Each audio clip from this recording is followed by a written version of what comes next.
시청자 여러분 안녕하십니까? 티베트와 달라이라마, 티베트 중앙정부에 대한 주간 뉴스를 시작하겠습니다. 저는 뉴스 진행자 주결입니다. 먼저 헤드라인을 살펴보겠습니다. 티베트 중앙정부가 중국이 발표한 티베트 백서에 반박했습니다. 인도 하원 견적위원회가 티베트 중앙정부를 방문했습니다. 대통령은 COP26 앞두고 티베트 환경에 관한 보고서를 발견했습니다. UN 인권이사회에 티베트 단합에 대한 중국의 책임을 물을 것을 촉구했습니다. 다시 분석 대표는 베를린 미국 대사를 만났습니다.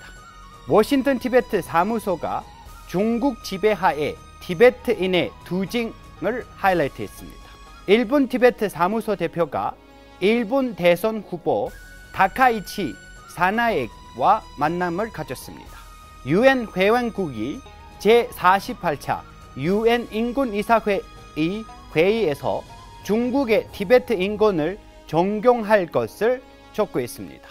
런던 티베트 사무소가 2021년 노동당 연차 대회에 참가했습니다.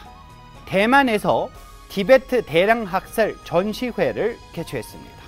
티베트 중앙정부 중국어 공식 웹사이트 편집장이 중국의 잔악 행위에 대한 토론에서 동참했습니다. 티베트 국민체육회가 제26회 갤륨 제모 기념 골드컵을 개최했습니다.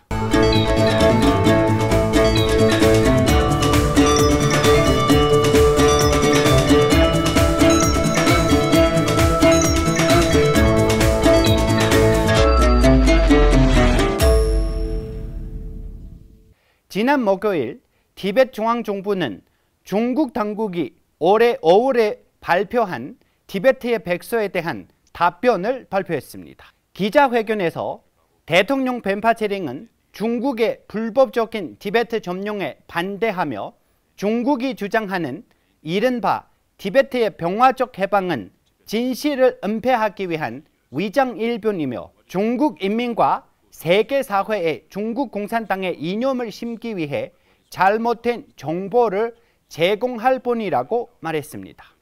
But what is more important is the way forward. So the way forward right now as proposed by His Holiness, approved by the Tibetan general public and adopted by the Tibetan Parliament in exile still continues, which is to seek a meaningful, long-lasting, mutually beneficial, non-violent struggle, resolution of the Sino-Tibet conflict. And based on that policy, we will follow through with the set of principles that we have set as the 16th Cabinet. Therefore, it's imperative or important on the part of the Chinese government also, if they want to resolve the Tibetan issue, if they want to find a lasting solution to the Tibetan issue, then we should look forward rather than making claims and counterclaims and falsehoods, spreading falsehoods or disinformation around the world or to the Chinese people. 티베트 중앙정부의 응답 보고서에서 나온 주요 권장 사항에 대해 티베트 중앙정부 대변인 덴질 렉센은 중도 접근 정책이 티베트 중국 분쟁의 진정한 해결책이라고 말했습니다. In this response paper, we have deliberated some way forward so that the Chinese leaders think about what they should do in the future. Because tomorrow is the National Day of the Chinese Communist Party. The regime has started 72 years back, and is a good occasion for the Chinese leaders to anticipate and think about what is the real solution for this Sino-Tibetan conflict, and that we propose the middle way policy. 제17대 인도 하원 견적위원회 대표단은 지난 금요일 티베트 중앙정부를 방문했습니다. 티베트 중앙정부는 문화공연으로 대표단을 환영했고 대통령 벤파체링은 티베트 중앙정부와 티베트 국민을 대표하여 인도에 있는 티베트 난민에 제공한 엄청난 지원에 대해 인도 정부와 국민에게 감사를 표했습니다. 티베트 환경 문제에 대한 지원과 인식을 강화하기 위해 티베트 중앙정부는 지난 수요일 기자회견에서 티베트 환경에 대한 티베트의 관점이라는 제목의 최신 간행물을 발표했습니다. 대통령은 이 책이 정부와 세계 지도자들이 정책을 짜고 티베트의 환경 문제를 실질적인 사례로 만드는 잠재적 메커니즘을 한다는 것을 말했습니다.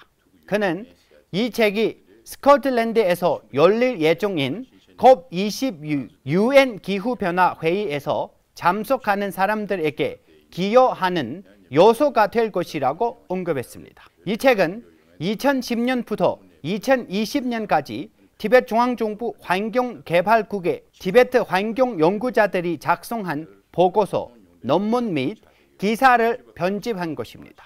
이와 함께 티베트 정책연구소는 2020년 한 해 동안 티베트에서 발생한 시급한 문제와 사건을 집중 조명하는 티베트 2020 한 해 검토라는 연례 보고서도 발표했습니다. 스위스와 리히텐슈텐 티베트 사람들은 UN 인권이사회에 수십 년간의 티베트 억압에 대한 중국의 책임을 물을 것을 촉구했습니다. 지지난 토요일 진행 중인 제48차 UN 인권이사회 회의와 병행하여 UN 인권 고등반무관실에서 UN 인권이사회 사무실로 평화 행진을 진행했습니다. 티베트 커뮤니티 회장 갈마주기와 제네바 티베트 사무소의 UN 옹호 담당관 갈덴소모와 함께 UN 인권 고등반무관실 대표를 만나 커뮤니티의 호소문을 제출했습니다. 호소문에서 커뮤니티 회원들은 중국의 티베트 동화 정책 강화, 티베트 어린이 여름 군대 훈련 의무 시행, 티베트 갈제 지역의 자원보 상황이 악화, 11대 반첸라마 괜든 취기니마의 실종을 포함하여 지속적인 종교의 자유 침해에 대한 심각한 우려를 표명했습니다. 스위스와 리히텐슈텐 티베트 커뮤니티 회원들은 지지난 토요일 두 번째 티베트어 문화학교 종회를 소집하여 젊은 세대에게 티베트 문화와 정체성에 대한 동기를 부여하고 통합할 행동 기획을 논의하고 검토했습니다. EU 및 소유럽의 달라이라마의 대표 다시 분촉은 지지난 금요일 주 브라질 미국 대사 니콜라스 베를리노와 만났습니다. 베를리노 대사는 달라이라마를 전 세계적으로 존경하는 것에 대해 말하면서 티베트인에 대한 미국의 지원은 핵심 가치와 원칙에 달려있다고 말했습니다. 워싱턴 티베트 사무소의 중국 연락 책임자인 출킴 가서는 지난 일요일 가상 토론에서 중국의 이른바 티베트 해방 70년을 호위라고 묘사했습니다. 그는 10년간의 중국 공산당 단합 정책 아래 티베트에 있는 티베트인들의 투쟁과 고뇌를 소개했습니다. Since China is about to celebrate their 72nd year of establishment, they have set the topic of discussion as the 74 years of Soviet Union, the end or continuation of the Chinese Communist Party. And there are a number of Chinese scholars and activists who were invited to speak at the gathering. In this very seminar, we have tried to introduce some of the details of 17-point agreement, which China claims that the liberation of Tibet began with that agreement. So we have also described different policies implemented by China in Tibet in these past decades and explained that it is completely opposite of what China is claiming in the issued white paper 4 months ago. On the other hand, we had the luxury to introduce the Tibetan democracy and Central Tibetan administration's structure, and also explaining the successful involvement of Tibetan people in the democratic transformation, which is the bless and the gift from His Holiness the Dalai Lama. 일본 티베트 사무소 대표 아리아와 중국 공산당 정권 하에 다른 비겁한 국민들은 지난 월요일 일본 하완 의사당에서 집권당의 대통령 후보인 타카이치 사나에와 함께 중국 공산당 정권에서 일어나고 있는 인권 침해에 대해 논의했습니다. 다카이치 사나에 씨는 티베트, 위구르, 남몽골, 홍콩의 자유를 향한 투쟁을 계속 지원하겠다고 약속했습니다. 아리아 대표는 최근에 모든 지역의 기본적 자유에 대한 억압과 거부를 규탄하는 강력한 성명을 발표한 다카이치 어사에게 감사를 표했습니다. 덴마크, 독일, 네덜란드, 스웨덴, 스위스, 미국 및 유럽연합 대표단은 26개국에 대표하여 제48차 유엔 인권이사회 회의에서 중국의 티베트, 신장, 홍콩의 인권을 존중할 것을 촉구했습니다. 제네바 티베트 사무소 유엔 옹호 담당관 겔든 조모는 위원회의 관심을 요구하는 인권 상황에 대해 세션 중 구두 설명을 전달하고 티베트, 위구르 및 몽골 남부 문화의 모든 흔적을 회색하고 용해하려는 중국의 노력에 대한 우려를 표명했습니다. China's concerted efforts to dilute and dissolve all traces of Tibetan, Uyghur, and Mongolian culture are on full display. In the last 60-plus years, Tibetans' rights have been consistently violated by China. Tibetans live in a virtual police state. Studying in Tibetan language is heavily restricted. Most recently, over 100 Tibetans from Zawinpu Township in Tibetan Kham Province were arrested under charge of keeping the photo of Nobel Peace Laureate, the 14th Dalai Lama. Therefore, we urge the Council to heed the call by over 50 UN experts to set up an independent mechanism to monitor, assess, and analyze human rights violations by China and call upon China to stop persecution of Tibetans, Uyghurs, Mongolians, and Hong Kongers. 그녀는 50명 이상의 UN 전문가들이 UN 인권이사회에 중국이 티베트인, 위구르인, 몽골인 및 홍콩인을 대상으로 시행한 인권 침해를 모니터링하고 평가하고 분석할 독립적인 메커니즘을 구축하는 데 제안을 전공할 것을 촉구했습니다. 영국 노동당 의원이자 영국 티베트 전당의회 그룹의 회원인 캐리 메카시와 나반두 미시라는 티베트 및 티베트인에 대한 지속적인 지지와 연대를 보여주었습니다. 런던 티베트 사무소는 9월 25일부터 28일까지 영국에서 열린 노동당 연차정회 2021년에 참가하여 회의 참석자들이 티베트의 기후변화와 인권 상황에 대한 큰 관심을 보였습니다. 영국 정당회의에서 참여하는 티베트 사무소의 주요 목표는 회의에 참여하는 정당 지도자, 구성원, 다양한 조직 및 개인을 옹호하고 네트워크를 형성하는 기회를 잡는 것입니다.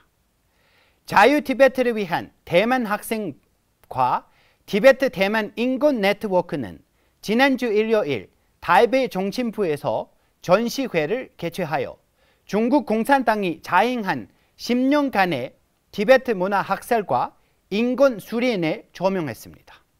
이번 전시회는 중국 정부의 단합 정책에 따라 티베트 단합을 스케치로 묘사한 티베트 지지자인 동체종의 달라이라마를 비롯한 티베트 지도자들과 인권운동가들의 스케치를 전시했습니다.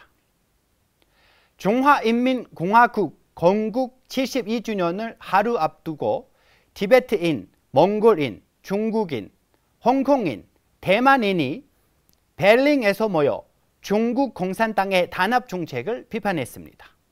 독일에 기반을 둔 유럽의 소리와 중국 민주주의 연합이 지난 목요일 주최한 행사에 티베트 중앙정부 중국어 공식 웹사이트 편집장인 자양체링이 동참했습니다. 그는 달라이라마와 대통령 벤파체링이 지도하에 중국 국민과 교류 활동을 계속하겠다는 티베트 중앙정부의 방침에 대해 발표했습니다. 신장, 남몽골, 홍콩, 대만 대표단은 주독 대만 대사를 포함해 회의에서 참석해 중국 공산당의 인권 침해, 소수민족 문화와 언어 절패, 환경, 인권운동가 단합의 상태를 중심으로 연설했습니다.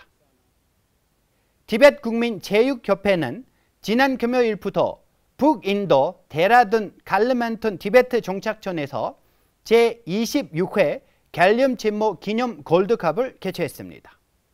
많은 사람들이 기대하는 축구 경기는 엄격한 코로나19 프로그램 하에서 개최했습니다. This year we have 10 teams and all the teams have arrived safely and we are following the COVID protocol very strictly throughout the matches. There will be 27 matches and the live matches will be shown at Tibet TV. We hope to have a fair play and successful football tournament this year. Thank you. 코로나19 대유행으로 인해 작년에서 개최하지 못한 토너먼트는 엄격한 방역 지침에 따라 다양한 티베트 종착지에서 온 10개의 팀이 참가합니다. 망명 지역 사회에서 가장 큰 스포츠 행사에는 달라이라마의 어머니를 기리기 위해 1982년에 처음 열렸습니다. 티베트 TV의 페이스북 페이지에서 토너먼트 생중계를 시청할 수 있습니다. 저희가 준비한 뉴스는 여기까지입니다. 고맙습니다.